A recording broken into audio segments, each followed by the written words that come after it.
बॉलीवुड के मशहूर शायर और लेखक जावेद अख्तर देश से जुड़े मुद्दों को लेकर अक्सर अपने लिबरल विचार लोगों के सामने खुलकर रखते हैं। हालांकि एक नास्तिक होने के बावजूद उन्हें लगातार मुस्लिमों के अधिकारों के बारे में बात करते हुए सुना जाता रहा है, लेकिन इस बार बात बिल्कुल हटके है। दरअसल जावेद अख्तर ने पाकिस्तान की धरती पर 26/11 के मुंबई आतंकवादी हमलों को लेकर टिप्पणी की है, जो उन्होंने पाकिस्तान के एक कार्यक्रम के दौरान दी थी। यह बात दर्शकों तक बहुत ही तेजी के साथ पहुंची है, जिसमें उन्होंने कहा था कि पाकिस्तान में उनके बयान के लिए ताली बजाते रहे हैं और उनसे सहमत हैं। बता दें कि जावेद अख्तर पाकिस्तान के लाहौर में एक साहित्यिक समारोह फैज फेस्टिवल 2023 में थे, जहां उन्होंने 26/11 के मुंबई आतंकवादी हमलों को लेकर पाकिस्तान को जमकर लताड़ लगाई थी। जावेद अख्तर ने कहा था कि 26/11 के आतंकवादी हमले में पाकिस्तान के आतंकवादी खुलेआम घूम रहे हैं। मशहूर उर्दू शायर फैज अहमद फैज की याद में आयोजित समारोह में गीतकार और लेखक जावेद अख्तर ने टिप्पणी की थी। उनका एक वीडियो सोशल मीडिया पर वायरल हो रहा है। आप भी सुनिए कि आखिर क्या कहा था जावेद अख्तर ने कार्यक्रम में। तो ये मैं तकल्लुफ से काम नहीं लूँगा। हमने तो नुसरत के बड़े बड़े फंक्शन किए, मेहदी हसन के बड़े बड़े फंक्शन किए। आपके मुल्क में तो लता मंगेशकर का कोई फंक्शन नहीं। तो हकीकत ये है, चलिए अब हम एक दूसरे को इल्ज़ाम न दें, उससे सॉल्व नहीं होगी। अहम बात यह है कि ये जो आजकल इतना गर्म है फिजा, वो कम होनी चाहिए। हम तो बम्बई के लोग हैं, हमने देखा हमारे शहर पे कैसे हमला हुआ था। तो वो लोग नॉर्वे से तो नहीं आए थे, ना इजिप्ट से आए थे, वो लोग अभी भी आपके मुल्क में घूम रहे हैं। तो ये शिकायत अगर हिंदुस्तानी के दिल में हो तो आपको बुरा नहीं मानना चाहिए।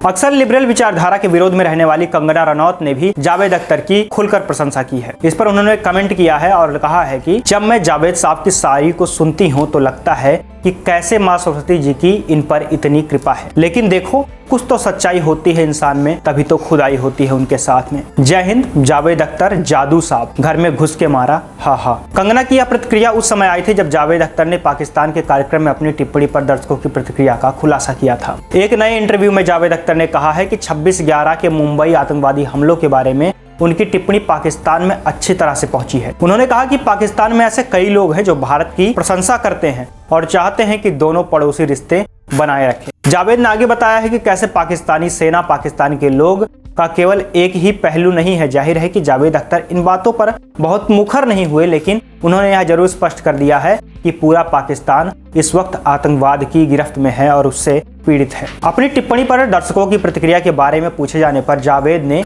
NDTV को दिए एक इंटरव्यू में कहा कि वे सभी ताली बजाते हैं, वे मुझसे सहमत थे।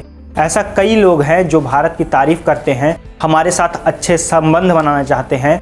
हम देश के बारे में मोनोलिथ के रूप में सोचते हैं। ऐसा बात नहीं है। हम उन लाखों लोगों के बारे में कैसे जुड़ सकते हैं जो भारत से जुड़ना चाहते हैं। जावेद अख्तर की मोनोलिथ शब्द का प्रयोग किया था, जिसे अखंड भारत के बातों से जोड़कर देखा जा रहा है। जैसा कि जावेद अख्तर एक सेकुलर विचारधारा के लिए जाने जाते हैं, अपने विचारों के आधार पर उन्होंने इस इंटरव्यू में बयान दिए हैं। जावेद से अभी पूछा गया कि भारत और पाकिस्तान के बीच क्या यह सही समय है बातचीत करने के लिए और ऐसा होने के लिए बीच का रास्ता अपनाना चाहिए। उन्होंने कहा कि मेरे पास उस तरह की क्षमता नहीं है, मतलब कि इस तरह के सवालों के जवाब देने के लिए। जो लोग सत्ता में हैं, वो उस पद पर हैं, वह समझते हैं कि क्या हो रहा है, क्या स्थिति है, इस बारे में मैं कैसे बता सकता हूँ। पाकिस्तानी सेना, पाकिस्तानी लोग, पाकिस्तानी प्रतिष्ठान एक ही पहलू पर नहीं है। देश को चलाने वाले लोग बेहतर जानते हैं। मेरी जानकारी बहुत कम है। हम भारत में पाकिस्तानी लोगों के बारे में बहुत सीमित जानकारी रखते हैं और ऐसी ही पाकिस्तानी लोग भारत के बारे में बहुत सीमित जानकारी रखते हैं। ये तो रही जावेद अख्तर की बातें जो उन्होंने अपने इंटरव्यू के दौरान दी, लेकिन इसमें सबसे महत्वपूर्ण बात रही जो उन्होंने पाकिस्तान की धरती पर पाकिस्तान को आतंकवाद को पनाह देने और लगातार आतंकवादी गतिविधियों में लिप्त होने के बारे में पूरी तरह से बेनकाब किया। देश और दुनिया से जुड़ी हुई ऐसी तमाम खबरों को जानने के लिए आप देखते रहिए और जुड़े रहिए हमारे साथ नव आयुध के साथ।